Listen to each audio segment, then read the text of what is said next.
அஸ்ஸலாமு அலைக்கும். இன்னைக்கு கருப்பு கொண்ட கடலை வச்சு காரக்குழம்பு எப்படி செய்கிறதுன்னு பார்க்கலாம். அதுக்கு ஒரு லெமன் சைஸ் அளவு புளி எடுத்து தண்ணி ஊற்றி ஊற வச்சிடலாம். அப்புறமா அதுக்கு ஒரு 6 தக்காளி நான் கட் பண்ணி வச்சுருக்கேன். ஒரு 3 வெங்காயம், கொஞ்சமாக பூண்டு, அப்புறமா ஒரே ஒரு பத்த அளவு தேங்காய் இதை கட் பண்ணி வச்சுக்கலாம். இது எல்லாத்தையும் ஒன்றா போட்டு இப்போ நம்ம அரைக்க தான் போகிறோம்.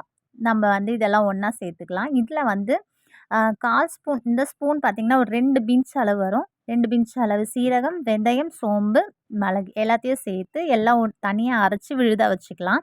இப்போ நம்ம ஒரு பாத்திரம் வச்சுட்டு கடலை எண்ணெய் சேர்த்துக்கிறேன்னா கடலை எண்ணெய் ஊற்றிட்டு கடுகு போட்டுட்டு இதிலே சீரகம், வெந்தயம் ஒரு 2 பிஞ்ச் சேர்த்துக்கலாம்.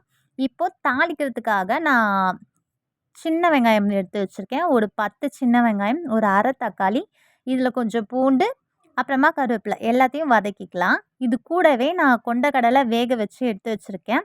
அதையும் கொஞ்சம் சேர்த்து கொஞ்சம் 2 நிமிஷம் வதக்கிக்கலாம். அதுக்கப்புறம் மிக்சடு மிளகாத்தூள், குழம்பு மிளகாத்தூள் இருக்குல்லையா, கலந்த மிளகாத்தூள் அது ஒரு 3 ஸ்பூன், அப்புறமா வீட்டில் அரைச்ச வெறும் மிளகாத்தூள், நீட்டு மிளகாத்தூள் கடையில் இருந்தால் பார்த்து சேர்த்துக்கோங்க. அது ஒரு 1 ஸ்பூன், மஞ்சத்தூள் 1/4 டீஸ்பூன், அது எல்லாத்தையும் போட்டு நல்லா வதக்கிக்கலாம்.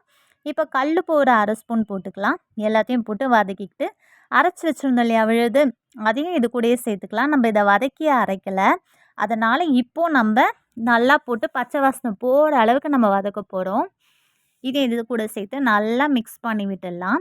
இப்போது கொதிக்குது இல்லையா, இது ஒரு 5 மினிட்ஸ் நம்ம அப்படியே வச்சிடலாம். அப்போ தான் பச்சை வாசனை இல்லாமல் இருக்கும். இப்போது இது நல்லா எண்ணெய்லாம் பிரிஞ்சு சூப்பராக வந்திருக்கு பார்த்தீங்களா, பார்க்கும்போதே அப்படியே கிரேவி மாதிரி. இப்போது நம்ம புளி ஊற வச்சுருந்தோம் இல்லையா, அதை கரைச்சி அந்த தண்ணியை இது கூட மிக்ஸ் பண்ணிக்கலாம். புளி கரைசல் ஊற்றிட்டு அதுக்கப்புறமா நம்ம கொண்டக்கடலை வேக வச்சுருந்தோம் இல்லையா, அந்த தண்ணி கீழே ஊற்றிடாதீங்க, இதிலேயே சேர்த்துக்கோங்க. அதில் அவ்வளோ சத்து இருக்கும் வேக வச்ச தண்ணியில். இப்போ மட்டன் வேக வச்சு அந்த தண்ணியை ஊற்றுவோமா, அதில் எவ்வளோ சத்து இருக்கும், அதே மாதிரி தான் இதையும் கீழே ஊற்றாமல் இது கூடயே சேர்த்துக்கோங்க. டேஸ்ட்டும் சூப்பராக இருக்கும், சத்தும் கிடைக்கும் நம்மளுக்கு அதிகமாக.